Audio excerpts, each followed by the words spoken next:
کہا ہاں تو ہی میرا قاتل ہے، اور بے شک رسول اللہ نے مجھے فرمایا اور سرکار نے جو فرمایا وہ غلط نہیں ہو سکتا، یہ بالکل صحیح ہے، یہ ہو کے رہے گا۔ وہ رونے لگا، کہا حضور آپ دعا کیجئے کہ ایسا کچھ نہ ہو۔ فرمایا جو کاتب تقدیر لکھ چکا وہ ہو کے رہنے والا ہے، جا کوفہ جا۔ یہ روتے ہوئے اٹھا، کوفہ پہنچا۔ کوفہ پہنچنے کے بعد گلیوں میں گھوم رہا ہے، آوازیں لگا رہا ہے، لوگوں مبارک ہو، امیر المومنین علی بن ابی طالب فتح یاب ہوئے۔ بس اسی خوشخبری دیتے جا رہا تھا، ایک جگہ سے دف کی آوازیں سنی، دف بج رہی ہے، سمجھ گیا کوئی خوشی کا موقع ہے۔ قریب سے جب گزرا تو دیکھا ایک شادی کا موقع ہے، شادی کا ایک مطلب سمجھ لیجئے فنکشن ہو رہا ہے، شادی کی ایک تقریب ادا کی جا رہی ہے، لڑکیاں اور جوان عورتیں ہیں کہ جو سج دھج کے جا رہی ہے۔ تبھی ایک خوبصورت حسین و جمیل لڑکی نکلتی ہے، برآمد ہوتی ہے، جس کا نام کتامہ۔ بس اس کے چہرے پہ نظر پڑی تو اس کے حسن پہ فریفتہ ہو گیا۔ اس کو آواز دی، اشارے سے بلایا، قریب وہ آتی ہے، کہتا ہے کیا تو شادی شدہ ہے کہ غیر شادی شدہ ہے؟ تو کہتی ہے الحمدللہ میں اب تک کنواری ہوں۔ کہا تیرے حسن نے مجھے دیوانہ کر دیا ہے۔ کیا نام ہے؟ کہا کتامہ۔ کہا میں تجھ سے نکاح کی خواہش ظاہر کرتا ہوں، مجھ سے نکاح کر لیں گی؟ تو وہ کہتی ہے ٹھیک ہے، اگر تو مجھ سے نکاح کرنا چاہتا ہے تو میری دو شرطیں ہیں۔ کئی نوجوان آئے، نکاح کی خواہش کا اظہار کیا، میں نے سب کے سامنے دو شرطیں رکھی، شرط سنتے بھاگ جاتے۔ اگر تجھ میں جرأت ہے، تجھ میں ہمت ہے تو میری شرطیں پوری کر، تو میں تجھ سے نکاح کر لوں، تیری ہو جاؤں۔ کا بیان کر شرط۔ کہا پہلی شرط مہر 30 درہم ہوں گا۔ کہا منظور۔ کہا دوسری شرط سن جو سب سے اہم ہے، میرا مہر 30 درہم اور علی کا سر۔ کہا تو علی کا سر کیوں چاہتی ہے؟ کہا 12 لوگ نہروان کی جنگ میں تھے جو میرے خاندان کے تھے، میرے باپ بھائی، ان کو علی نے قتل کیا ہے۔ میں نے قسم کھائی ہے کہ علی سے جب تک بدلہ نہ لے لوں تب تک چین سے نہیں بیٹھوں گی۔ اگر تو مجھے حاصل کرنا چاہتا ہے تو علی کا سر لے کر آ، یہ میرا مہر ہے۔ اس نے کہا پہلا مہر تو دے سکتا ہوں، دوسرا بڑا مشکل ہے۔ کہا پھر تیری مرضی۔ واپس آیا، کوفہ میں گھر تھا اس کا، پریشان ہے، پوری رات بھر نیند اڑی ہوئی ہے، اس کا خیال کتامہ کا خیال آتا ہے، بار بار چہرہ اس کا ابھر ابھر کے آتا ہے۔ آخر عشق نے مجبور کیا، صبح ہوئی پہنچا، کہا مجھے منظور ہے، میں علی کا سر لاؤں گا۔ کہا تلوار دے۔ تلوار دے دی، وہی تلوار جو حضرت علی کو تحفے میں دینا چاہتا تھا۔ کہا کہ جا 2 دن بعد تو ملاقات کرنا، جب تک علی کوفہ میں آ جائیں گے رضی اللہ تعالیٰ۔ تلوار لے لی، اور ادھر یہ کتامہ کیا کرتی ہے، اس کو زہر میں بجھاتی ہے۔ زہر میں کیسے بجھایا جاتا ہے پتہ ہے؟ تلوار کو پورا گرم کیا جاتا ہے آگ میں، اور زہر کے پیالے میں پھر تلوار ڈبائی جاتی ہے۔ تلوار کا وہ جو میٹل ہوتا ہے وہ زہر کو چوستا ہے، پھر گرم کیا جاتا ہے، پھر زہر میں ڈالا جاتا ہے، اس کو کہا جاتا ہے زہر میں بجھانا۔ اور یہ تلوار اتنی زہریلی ہوتی ہے کہ اگر آپ ایک خراش بھی کسی کو مار دے تو بلائے زخم سے نہ مرے مگر زہر کے اثر سے مر جاتا ہے آدمی۔ کئی بار زہر سے اس نے تلوار کو بجھایا۔ اب ادھر دوسرا یا تیسرا دن نکلتا ہے، حضرت علی اپنی فوج کے ساتھ کوفہ میں داخل ہوتے ہیں، نعرے تکبیر کی آوازیں بلند ہوتی ہے، فتح یاب لشکر کوفہ میں داخل ہوا۔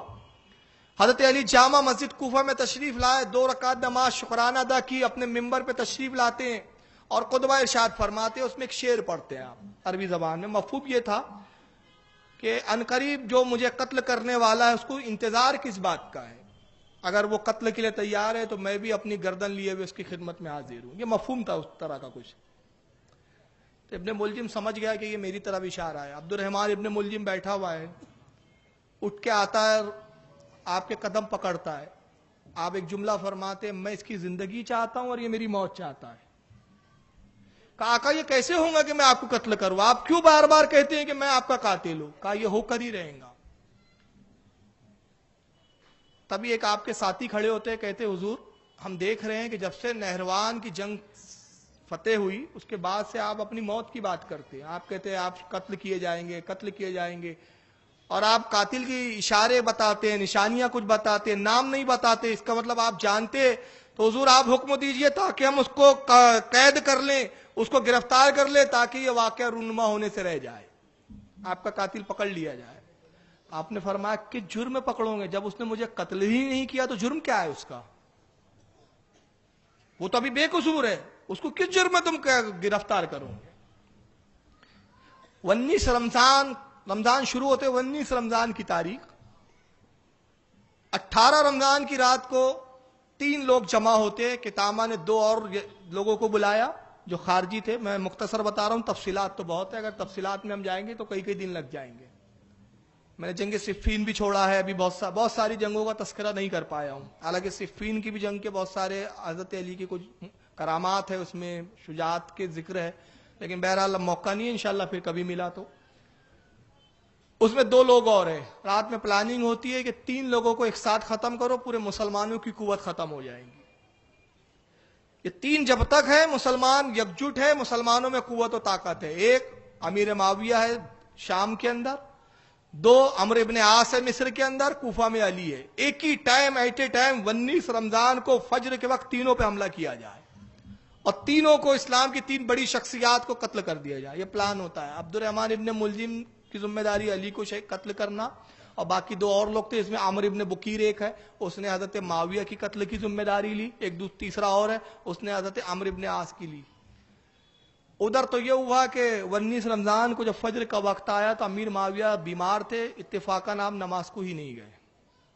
نہیں گئے، آپ کو حملہ ہوا لیکن پکڑ لیا گیا، آپ کو کچھ چوٹیں آئی اور اس کے بعد آپ صحت یاب ہو گئے، یعنی حملہ ٹھیک سے نہیں ہو پایا. اور ادھر یہ ہوا کہ عمرو ابن عاص بیمار تھے، اتفاق سے نماز کو ہی نہیں گئے، ان کی جگہ دوسرے امام صاحب نماز پڑھا رہے تھے، دھوکے میں وہ شہید ہو گئے. 19 رمضان کی شب کو حضرت امام حسن کے گھر آپ ٹھہرے ہوئے. حضرت علی معمول یہ ہے کہ ایک دن امام حسین کے گھر قیام رہتا ہے، ایک دن امام حسن کے گھر قیام رہتا ہے.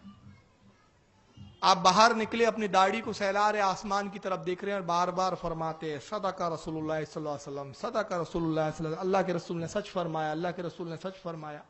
امام حسن عرض کرتے بابا جان، نانا جان نے کیا سچ فرمایا؟ کہا بیٹا حسن، یہی وہ رات ہے جس رات تجھے اب مجھ سے جدا کر دیا جائے گا. یہی رات رسول اللہ سے ملاقات کی رات ہے، یہی رات اپنے پروردگار کی بارگاہ میں حاضر ہونے کی رات ہے. کہا بابا جان پھر جب آپ سب جانتے تو حکم دیجئے کہ اس قاتل کو میں قتل کر دوں. کہا بیٹا کس جرم میں اسے قتل کروں گے؟ آپ نے کہا حکم دیجئے کہ ہم پہرے بٹھا دے. فرمایا تقدیر الہی میں جو لکھا جا چکا، تقدیر کاتب تقدیر جو لکھ چکا اس کو بدلا نہیں جا سکتا، لہذا مجھے کوئی پہرے کی ضرورت نہیں. پوری رات آپ جامع مسجد کوفہ میں عبادت کرتے رہے. سحری کے وقت امام حسن کی جانب سے شربت لایا گیا، آپ نے شربت کو نوش فرمایا اور فجر کی اذان خود ہی دی. آپ نے مؤذن مسجد میں نہیں آیا تھا، فجر کی اذان دی. ادھر یہ کتامہ کے گھر عبد الرحمن ابن ملجم سویا ہوا ہے، اذان کی آواز آتی ہے مولا کائنات کی، اٹھائے عبد الرحمن اٹھ دیکھ اذان کی آواز آ رہی ہے اور اذان علی دے رہے. یہی موقع ہے، اس کا مطلب کہ علی مسجد میں تانا ہے، جا اور اپنا وعدہ وفا کر. عبد الرحمن اٹھتا ہے، ساتھ میں 2 ساتھیوں کو لیا، کہا کہ اگر میں حملے میں ناکام ہو گیا تو تم آ کے علی کو قتل کر دینا. عبد الرحمن کے آپ نے سنت کی نیت بانی فجر کی، پہلی رکعت کا سجدہ کیا اور دوسری رکعت کے قیام میں کھڑے تھے. عبد الرحمن ابن ملجم آیا، سامنے سے پیشانی پہ سخت وار کیا، پیشانی زخمی ہوئی، خون کا فوارہ نکلا اور داڑھی پوری اور چہرہ سرخ ہو گیا. عبد الرحمن بھاگا، دونوں ساتھی بھی بھاگے، کام ہو گیا. صرف ایک ہی وار کیا، اس کو معلوم تھا کہ زہر میں بجھی ہوئی تلوار ہے، ایک ہی وار کافی ہے. خوف تھا کہ اگر دوسرے وار کے لیے رکو کہیں ایسا نہ ہو کہ علی اگر میرا ہاتھ پکڑ لے تو پھر کسی کی طاقت نہیں کہ علی کی گرفت سے اپنا ہاتھ کو چھڑا سکے. ایک وار کیا اور بھاگا. جیسی داڑھی سرخ ہوئی، کچھ مسجد میں داخل ہوئے، شور ہوا، امیر المومنین کو حملہ کیا گیا. امام حسن دوڑے، دوسرے اصحاب دوڑے، داڑھی سے خون بہ رہا ہے، آپ کا پورا چہرہ سرخ ہے.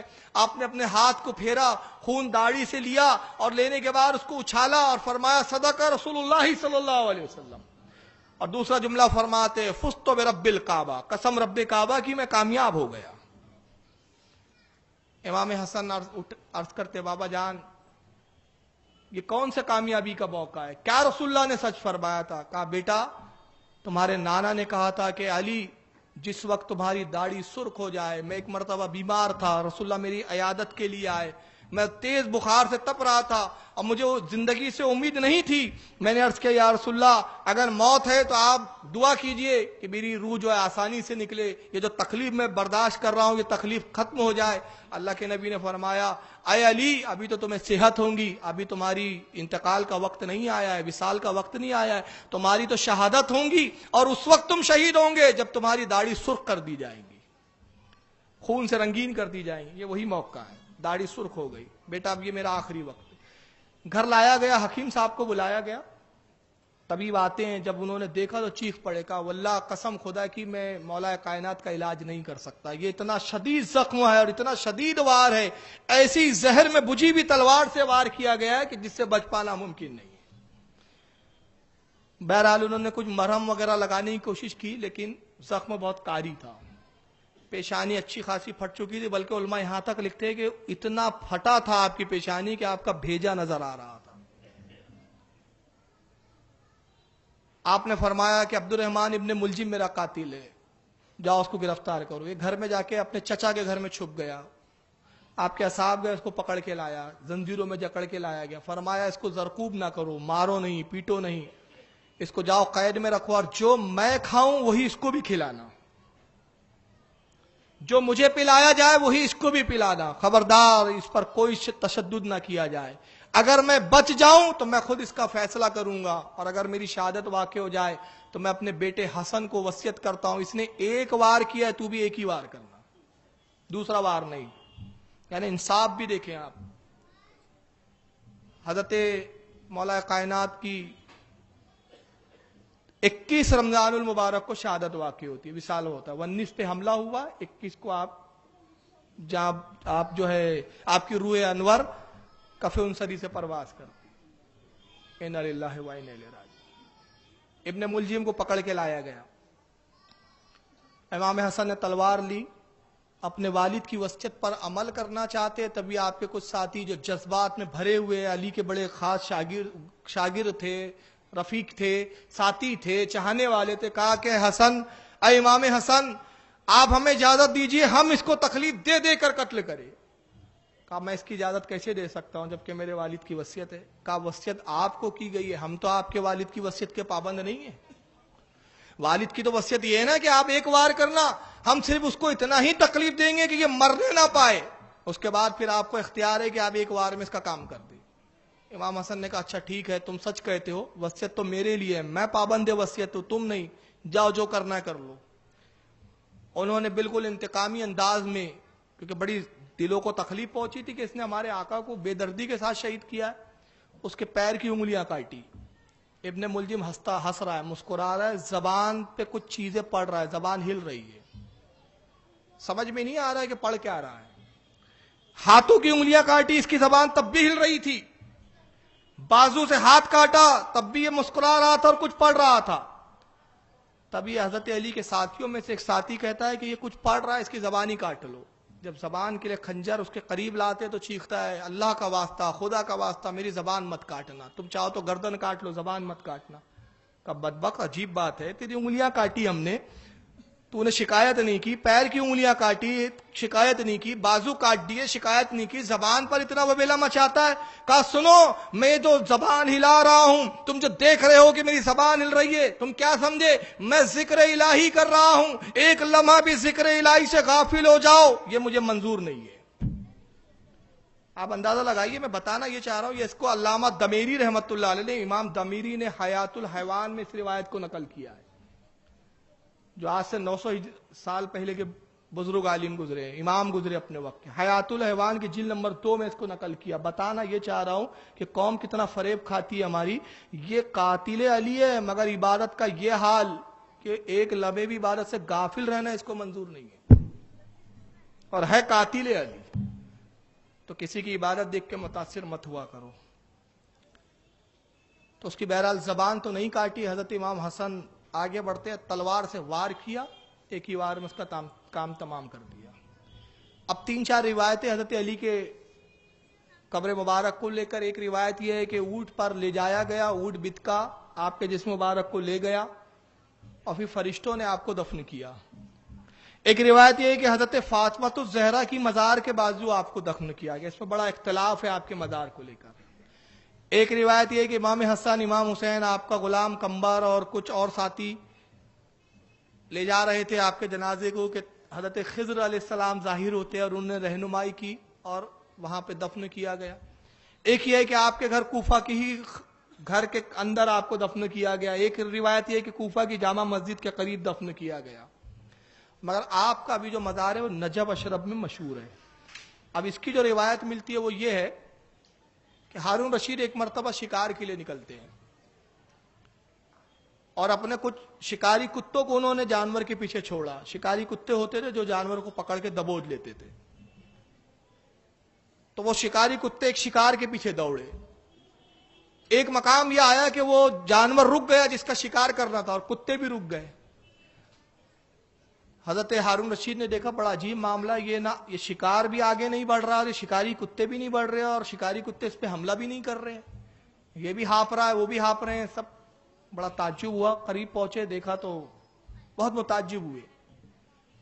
چنانچہ آپ آتے ہیں اور ایک بزرگ کو اس کا ذکر کرتے ہیں. وہ بزرگ آئے اور وہ کہتے ہیں کہ امیر المومنین جانتے ہو اس کی وجہ کیا ہے کہ یہاں کتوں نے اس پر حملہ کیوں نہیں کیا اور اس کے آگے بڑھنے سے شکار نے بھی انکار کیوں کر دیا. اس کو معلوم تھا میں یہاں محفوظ ہوں, یہ کتے مجھے نہیں ماریں گے شکاری.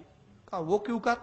کہا وہ اس لیے کہ یہ یہاں پر حضرت مولا کائنات علی مرتضیٰ کا مزار ہے, یہ آپ کا روضہ انور ہے.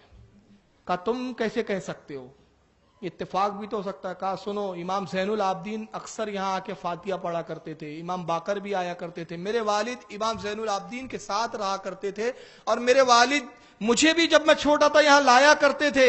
گویا یہ اس بات کی دلیل ہے کہ حضرت مولا کائنات یہاں مدفون ہے. ہارون رشید نے وہاں پتھر وغیرہ لگا دیے, مزار کو تعمیر کیا. پھر بعد میں اور سلاطین بادشاہ آتے رہے, تعمیرات ہوتے رہی. یہی وہ جگہ ہے جو نجف اشرف کہلاتی ہے جہاں آپ کا مزار اقدس مرجع خلائق ہے اور دنیا کا یہ واحد مقبرہ ہے جہاں 40 ٹن سونا لگا ہوا ہے. اتنا مہنگا کوئی مقبرہ کہیں کا نہیں ہے, یہ دنیا کا واحد مقبرہ. اور علماء فرماتے جیسے ابن جوزی وغیرہ نے لکھا کہ جمہور کا اتفاق یعنی علماء کی کثیر جماعت کا اتفاق یہی ہے کہ نجف اشرف ہی آپ کا مزار اقدس ہے. یہاں سے آج بھی فیض جاری ہے. اللہ تعالیٰ مالک کائنات حضرت امیر المومنین علی مرتضیٰ رضی اللہ تعالیٰ عنہ کے فیوز و برکات سے ہم سب کو متفق فرمائے, اہل بیت کا محب بنائے.